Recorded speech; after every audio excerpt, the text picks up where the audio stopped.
It's been said that every quilt tells a story, and it's so true. But I also believe every quilter has a story to tell. I wanted to hear about the people behind these wonderful quilts and thought you'd enjoy hearing about their lives also. Welcome to A Quilter's Life.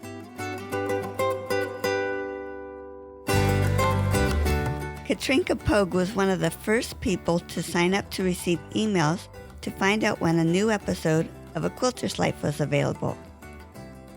Through my sister, I knew that Katrinka not only liked to listen, but she was a quilter herself. And each week, as I sent out the emails, I hoped to get to visit with her someday. Well, that day finally came, and we had such a good visit. I'm impressed with her statement that she's not a give-upper, because she pushes through where others would have given up.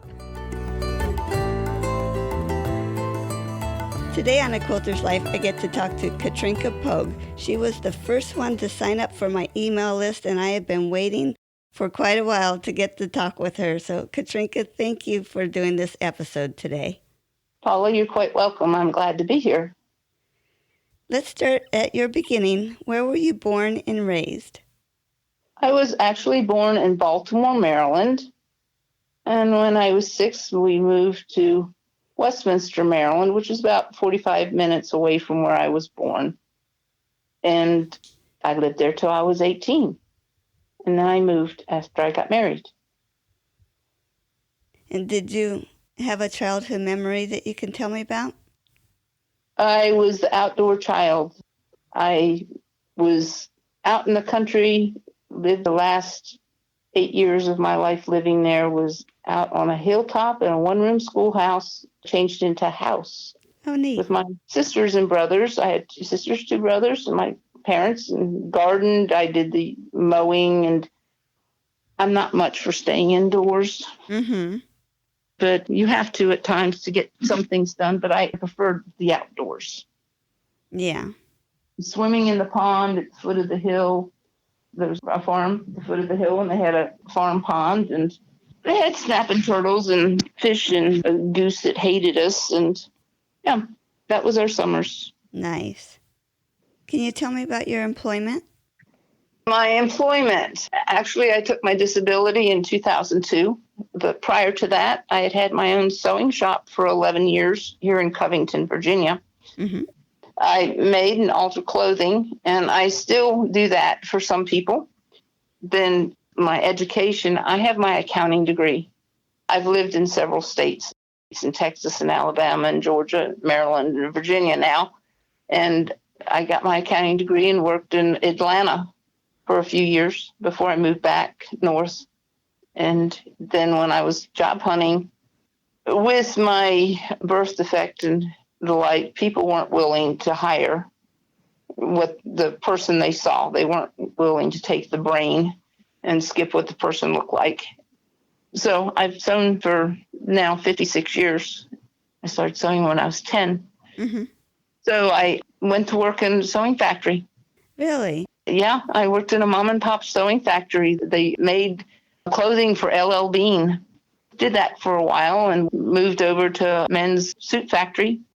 Quality control, how to grow a tough skin real quick because nobody likes you when you're in quality control. They disliked you even more when they got angry and said, if you don't like it, do it yourself. And when they found out I could, they got even madder. Oops. I wasn't good at making friends there. So I went from there to actually working in a couple ladies owned a fabric shop, and I was their in-house seamstress there in Maryland. But then when I moved here to Covington, Virginia in 1990, I applied for accounting jobs, and there were none to be had. I did a few odds and end jobs. Yeah. Part-time jobs here and there till my spouse got a job so we would have an income. Mm-hmm. And in the few months we were here, so by Christmas of 1990, I decided I was just going to open up my own shop. And I opened up my shop. And then it was history. I had my shop. I called it Fit to a T, the letter T. My nickname was T for Trink. Uh-huh. And I made and altered clothing for 11 years. And I worked 40 and 80 hours a week by myself doing this job.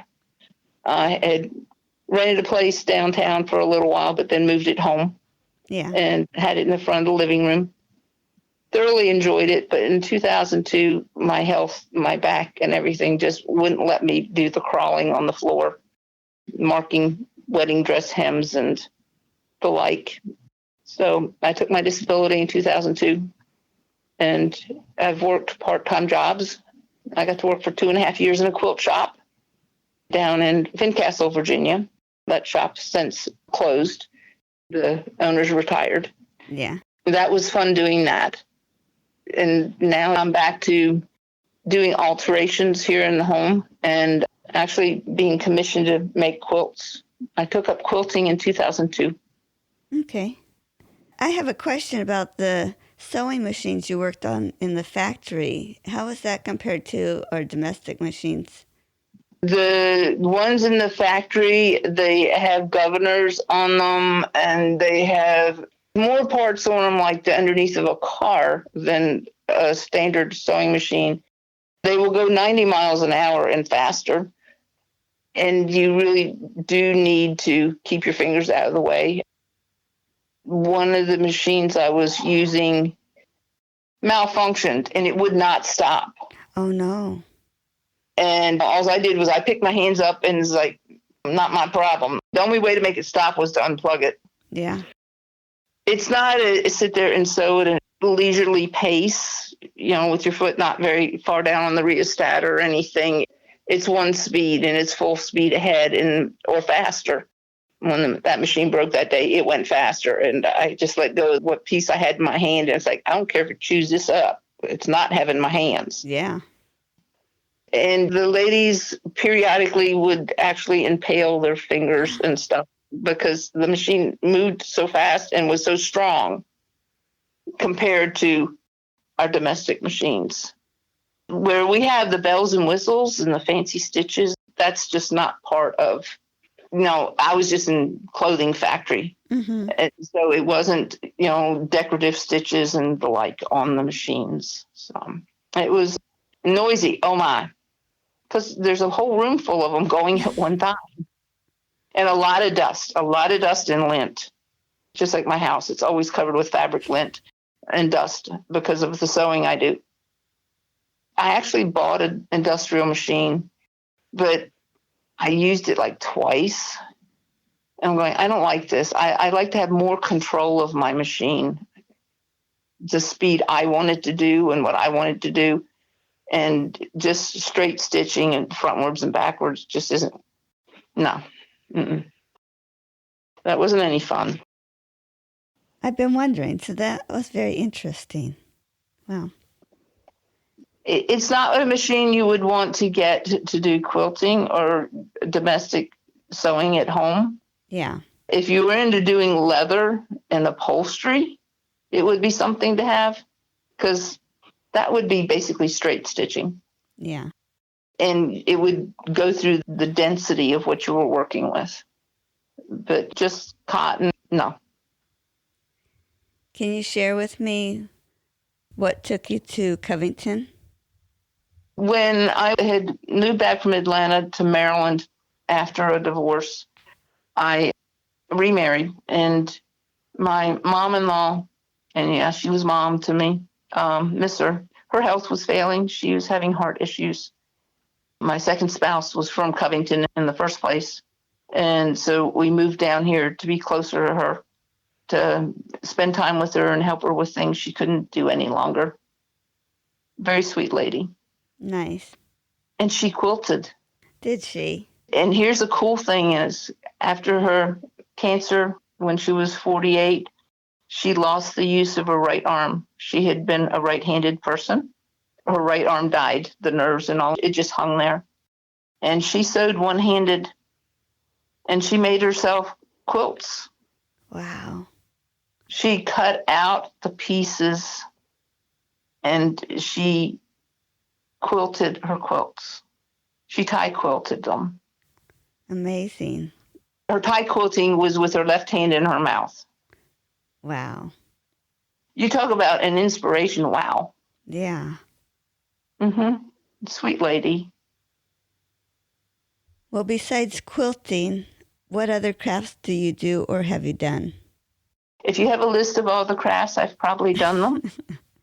I'm one of these that when I was a kid, I would spend like the 25 cents on the how-to little books that you used to be able to get at the 5 and dime, like Woolworths and the like, on how to knit or how to crochet. I mean, they were like 25.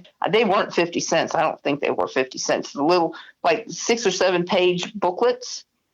And then I would get either the knitting needles or the crochet needles or whatever and teach myself how to do these different things. Neat. And I'm going, okay, I learned how to do that. That's fine.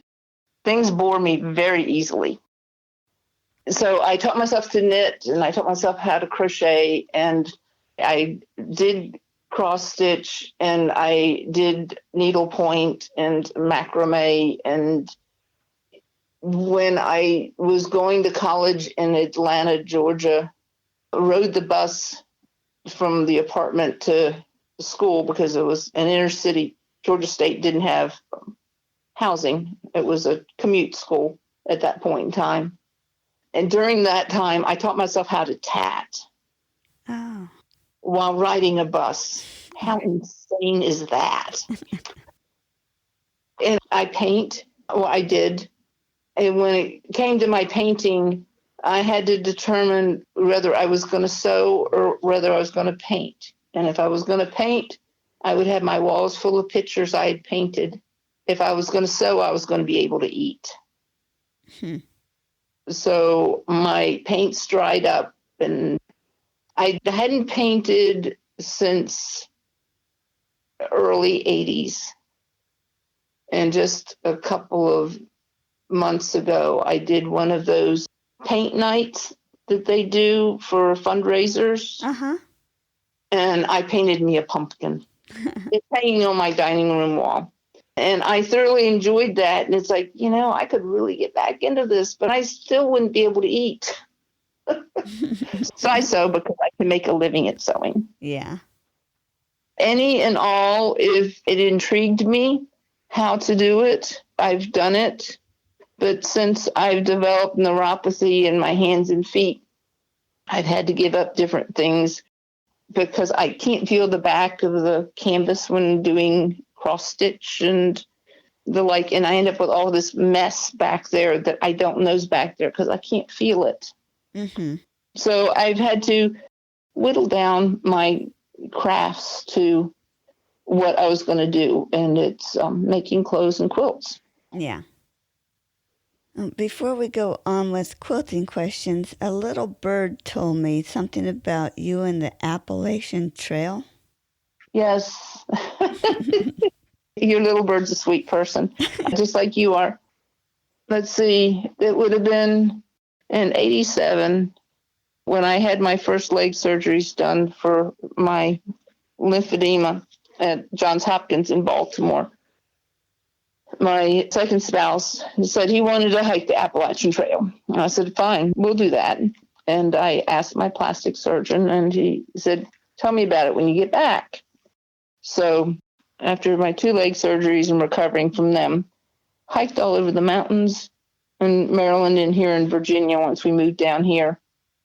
Practice hiked for 5 years, saved up the money until we had a sufficient amount saved up to be able to live on the trail and live when we got back till we had a job and pay for the utilities and all the expenses of back home as well as living out on the trail. So my plastic surgeon, before he did my surgery, he said, you either have the surgery done or by the time you're 40, and I was 33 at that point in time, by the time you're 40, you will be in a wheelchair permanently and unable to walk because your heart and lungs won't carry the weight of you around anymore. So I had the surgery, and I spent my 40th birthday out on the Appalachian Trail carrying a 40-pound backpack. It took 7 months because my body won't move as fast as everybody else's does. My heart rate goes up very fast because of the weight my body's carrying. And I would have to rest more often. But I hiked 2,146 miles and 7 months from Maine to Georgia, and did have to come in Christmas Eve with 110 miles to go in 93. And the only way I was willing to come in off the trail was that we had a date set when we were going to come back and finish it. And so we came back out on April 2nd in 94 and finished the last 110 miles. And my birthday's April 5th. So I spent my 40th birthday on the Appalachian Trail and not in a wheelchair. Wow. He said, "Why did you do that?" I said, because I could. Because I could. God blessed me with the ability to continue walking. And why waste the ability? Use it. Now, my back hates me because I did it, but I had a good time. That is so cool. Bugs and mice and bear and deer and wild boar and moose. And yeah, there's critters out there. I didn't like the snake in the outhouse, so I went and used a tree instead. I said, okay, it's occupied. Shut the door back. He's just like, no, not using that room. Mm-mm. You know, I thought I was going to have privacy for a change, and it's like, no, I'll just go use a tree. Wow. I can't believe it's been 26 years since I did that. It was a big trip. How fun. Yeah, I mean, I tell people, you go and do while you can. Don't go when I am. No, you don't know you're going to even be here then or be able to then. I couldn't do the Appalachian Trail now. Yeah. And so I'm glad I did it then. Yeah. So I'm going to jump back to quilting now. There you go. Who introduced you to quilting? In 2002, like I said, when I took my disability because my health wouldn't let me do those 40 and 80-hour work weeks anymore, crawling on the floor and the like, God and I had a long talk. I cried. I did not want to take my disability. I've always thought I'd work till I drew my last breath. It was very hard. I cried and I cried and I cried because it wasn't something I intended to do, planned on, but it became a necessity. God and I talked a long time. It's like, God, I enjoy sewing, and I can't wear all the clothes I could possibly make for myself, and I have nowhere to wear them now that I'm not working and, disabled. So I was taking ceramic classes, painting ceramic things.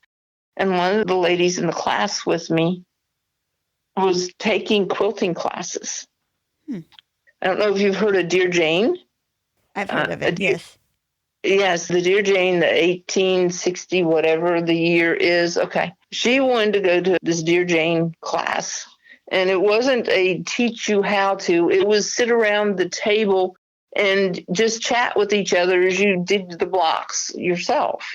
It was hand appliqued, hand pieced, no machines, just one Saturday a month, get together with a group of people. And there were several other different quilting themes going along at the same time. They were doing Dear Jane and they were doing the Girls Gang and different things.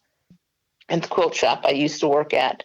So this is before I went to work there. Mm-hmm. And so I went with her to see what was what. And my Dear Jane's maybe a fourth of the way done. It's in a big wood, those round cheese boxes. Okay. All my Dear Jane fabrics and all my Dear Jane stuff's in one of them.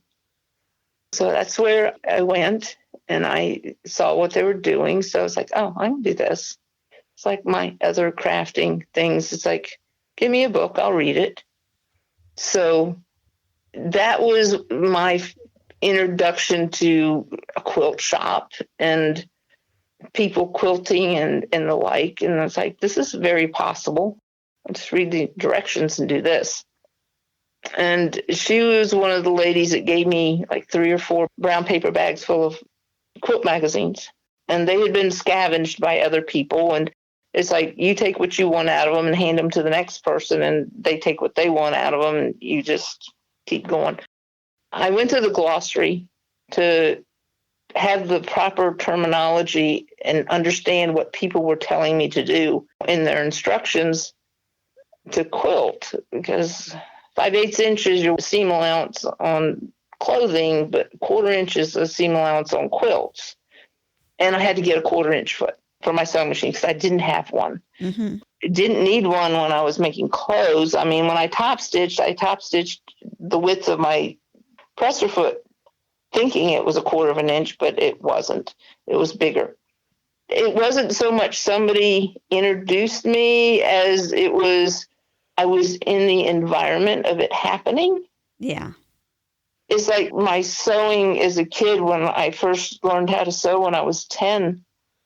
My description is my mother handed me a thread and needle and walked out of the room, and God did the rest. Because nobody sat there. My eldest sister and my mother would cut out things, and they would just hand me pieces. And I sat there at the machine and just put things together. Yeah. No instructions, just put them together. God gave me the ability to do this. Okay. Just needed the right terminology so I knew what I was supposed to be doing. Yeah. Describe your favorite quilt or quilt pattern. Well, my favorite quilt's hanging on my living room wall. It's a reverse applique butterfly. I think it's 36 by 36. Mm-hmm. It's stained glass window. It's done in batiks. It took me a month to do that one. You know, after work, coming home every day for a month to do that one.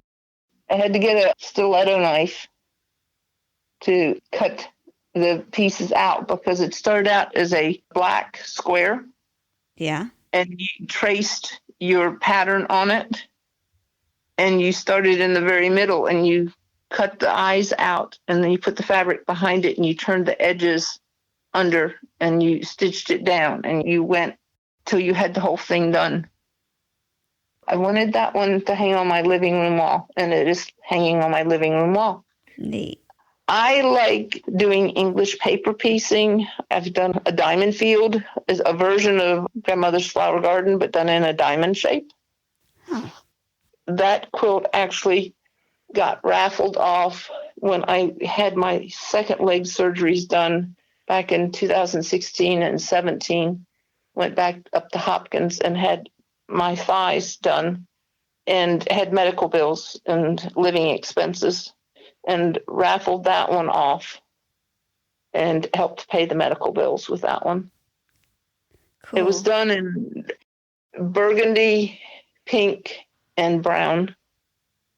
And a gentleman won it. It was very much a man's quilt. I mean, the colors and everything. Very much a man's quilt.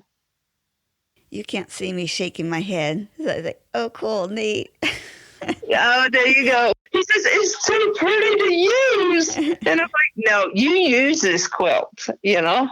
Yeah. I've made tons of quilts, and I think that was the coolest, what happened with that one. Mm-hmm. Neat. Tell me about your favorite tool. I have rulers that I'm using that were my mom-in-law's. I guess a rotary cutter of some kind is nice because making garments, I've always used scissors. Yeah. And it's a sharp rotary blade and a rotary cutter and 15 layers of fabric and slice it all at once. That's kind of cool, you know? Uh-huh. Your shoulder's a little sore when you get done, but you can be done your cutting very quickly. Whereas scissors is like 2 layers at best at a time. Right. And it's not straight. And I like my snips. I don't do well with seam rippers for the fact that I break them. It's a hazard of having neuropathy. I don't realize how hard I'm gripping something and how hard I'm insisting that it work. And I've snapped seam rippers in half before, so my snips are my things I use to take things apart. Wow. A seam ripper's just too fragile. The first seam ripper I broke in half was the fabric shop I worked for. They sold Bernina sewing machines. And so I got to work on the machines, and I was using the seam ripper that came with one of them, and I snapped it in half. And I'm like, oops. I bet you were shocked. Sort of. I didn't realize my hands were going numb until I was hand sewing and I snapped my hand sewing needle in half in my hand. Oh, wow. I sew with what I call 8-penny nails. Very long, very thick needles, so I don't break them in half because I can't feel that I'm death gripping it. I wear surgical gloves to be able to pull it out, and when I put it through the fabric, it helps me not death grip it so hard because I can make it do, but my hands are slick. They're like glass and I can't grip things. So I pulled them too hard. Wow. I don't give up though. Just put on surgical gloves and keep on going. That's just amazing. I wore the surgical gloves when I worked in the quilt shop for 2.5 years. Mm-hmm. I told the boss, I said, I will have gloves on. The fabric has formaldehyde in it for preservative. Hence, you really do want to wash your fabrics, at least after you finish making the quilt, if you don't do it before. Yeah. And the dyes and everything, plus being able to hold on to the rotary cutter and cut fabric at the counter. I just wore gloves all the time. Yeah. It works. So do you have a favorite part of the quilting process? I like seeing quilts and figuring out how it's put together without reading the directions. I've been accused of just looking at pictures without reading directions. I said, yeah, I'm guilty of that. Yeah. I like the challenge of figuring out how a quilt's made. When I first started quilting, I had the very bad habit of thinking I needed to get all the makings to make every quilt I wanted to make. And what I really found out I needed to do was sit there and look at the picture and figure out how the quilt was put together. And that, more times than not, satisfies me. I don't have to buy all the fabric and make every quilt. I'm just curious as to how they put it together. Yeah, that makes sense. And once I figure out how to put it together, I'm good. Mm-hmm. But some of them I do want to make. But unfortunately, I've started some and I'm going, I wish I had just figured out how they did it and didn't start it because I'm really not liking this quilt. Huh. I'll finish it eventually. Do you have a pile of those? About 35. Oh, wow. Guilty. They sit there as I make others.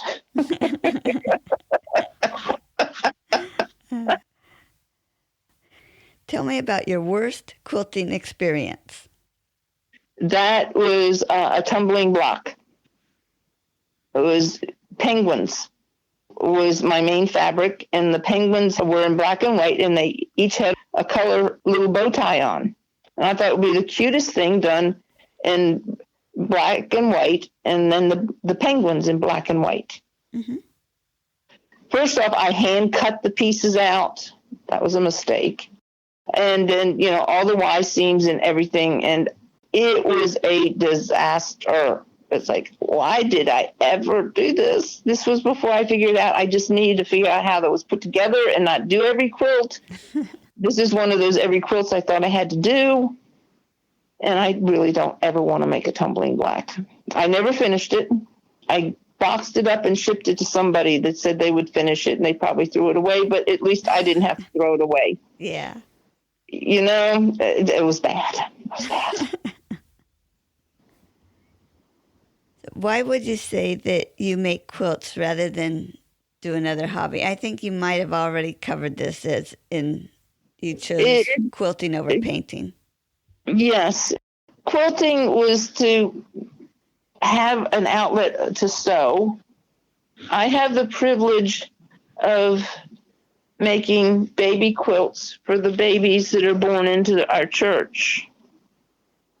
Just because I guess God had me do this. I was in a quilt group and it disbanded. But what they were doing was they were making the quilts for the babies born into the church. So there was nobody to make the quilts for the babies that were born into the church. So I just took it up If it isn't a commissioned quilt that it's made for somebody that's paying me to make it, I will make a quilt, and sometimes it lives at my house for a little while, and then it goes to its forever home. Mm-hmm. I don't have very many quilts here. I have in years past made as many as 30 quilts in a year. Baby quilts, different size quilts and the like. Uh-huh. And people say, well, you have quilts, like tons of them. I'm like, no, I don't. They have their forever homes. And I have quilts that I've started, and this is going to sound weird. But anyway, when I started the quilt in the phase of life I was in at that point in time, it was a sad time. The quilts have memories with them when I was making them, when I started them. And I've made myself finish quite a number of different ones that were made during a sad time in my life. And I gave them away, and they're in their forever homes where they're being loved on and cared for and enjoyed, and people were staying warm with them. Whereas if I had kept them, I would just have a pile of sad memories. And I'm glad now I have happy memories about them because these people are enjoying them. Yeah. What are you working on right now? A friend commissions me to make quilts to give to people that she thinks need to have them, to be cheered up or loved on or whatever the case might be. This one is going to a cancer survivor who's been going through cancer treatments. My friend said, I need a cheerful quilt. So this I'm going to call a bright quilt because it is a scrappy quilt and its base is white fabric. It looks like a 4-winged windmill, like over in Holland. Mm-hmm. And I'm putting the binding down on it right now. And I'm a very odd quilter in that I machine quilt, but I will put 300, 500 basting pins in the quilt once I've drawn my pattern on it to hold it in place while I quilt it, because with my numb hands, I can't feel wrinkles. Yeah. It has to be absolutely stable when I'm quilting it on my domestic machine. I don't have a long arm. Yeah. So it can't move. Every now and then I'll have a tiny wrinkle and I can go back and pick that out and straighten that out. But just a massive fold or anything, I can't have that happening. And so what I did was I did all my quilting to the outside edge, and then I trimmed it and put my binding on so I would have handwork to carry with me to doctor's appointments and whatever. Yeah. And then I'll go back and finish quilting the inside of it. Huh. I know. The rule is start in the middle. Sorry. I think I've broken every quilting rule there is. But it works for me. It works for me. Watch out for those quilt police. I know. I've met a couple, and I'm going, oh, well. It's like, this is the way I do it. You might think it's wrong, but it's the way I do it. It was funny explaining to the doctor in the doctor's office. He says, why are all those pins in there? And he's not a quilter. The safety pins aren't going anywhere. They're safe. They're there. Yeah. Is there anything else you would like to share with me? I'm not a give-upper when it comes to doing and figuring things out, because I could have just laid it all aside because I really can't feel what I'm doing. I'm watching what I'm doing, but I can't feel what I'm doing. Mm-hmm. Hence, I don't hand quilt. Yeah. I have done some primitive quilting with crochet thread. Huh. Your number 10, like you tie your quilts with. Okay. I've quilted with that and done primitive stitch, but I can take like 3 stitches and then I have to look to the back to see that the needle came all the way through. Yeah. But it's on a small project. So I can do that. I can flip it over and, look and make sure I haven't left the knot back there and make sure that the stitches actually came through. Mm-hmm. I'm trying to come up with a new machine that's got a deeper throat on it, because my standard machines have 6 inches, and 6 inches and trying to get a double quilt through there is a little tough. Yeah. So I was taking a gander at machines yesterday. I'm like, the price. Thought the price was bad on my machines when I bought these. I bought my first Bernina in 1990, and I bought my second one in 97. I killed my serger. It literally sounded like it threw a rod inside it. Wow. And I'm like, oh, that's not good. 20 years of work. What's your problem? Oh, see, I've taken my machines with me on missions trips. We've gone to New York to the Word of Life Institute, and I would take my serger and my sewing machine with me, and I would make curtains for the dorms. When I make curtains, I mean 40, 50 pair of curtains. And we would do this each year. They would paint and scrape and build and tear down and replace windows and whatever needed to be done, the rest of the crew, and I would be set up with my sewing stuff, making curtains. And I think I did that 7 years in a row. So my serger got a little bit of work. And that was just that project. That doesn't count the years of sewing and making clothing. So it died. Oh, and I have a Singer featherweight. It weighs 14 pounds. It's gone to Honduras with me. Oh, neat. Did sewing down there. Almost didn't get to bring it back to the States. Uh-oh. The customs. You buy this here? No, I brought it with me. I do sewing. I'm on a missions trip. They were not real happy with me with having that machine. Yeah. But I got to bring it back. I have it with me. It's my carry to when I get to go quilting with other people, which has been a long time now with COVID. Right. But being my back and all is such that my 45-pound sewing machines get a little bit much having to lug them around. I take my 14-pound one instead. It's in its carry case. I can throw it over my shoulder and go with it. Yeah, I've heard a lot of good about the featherweights. I literally got it because I was going to weekly quilt group, and I just couldn't tote around the big one anymore. I'm considered a speen demon, at least by my father I was when he was alive, when it comes to sewing on the sewing machine. Yeah. And he came in the room, he says, I knew your mother wasn't sewing on that machine because she doesn't sew that fast. I was like, Dad, I do this for a living. I've got to get it done. You know? So I was like, yeah. When it came to making my brother's future wife wedding dress over Christmas weekend visit, yes, weekend visit, I took my own machine with me. I was not going to deal with my mother's machine to try to do what I needed to do. So, yeah, I made a wedding dress in 2 days. Mm-hmm. Wow. Mother says, what can I do to help? I said, keep me fed. And she did. She kept me fed. She'd bring me snacks and what have you. Thank you so much for doing this. I really, really appreciate it. Oh, I just appreciate you talking with me. It's been fun. Bye. Bye-bye.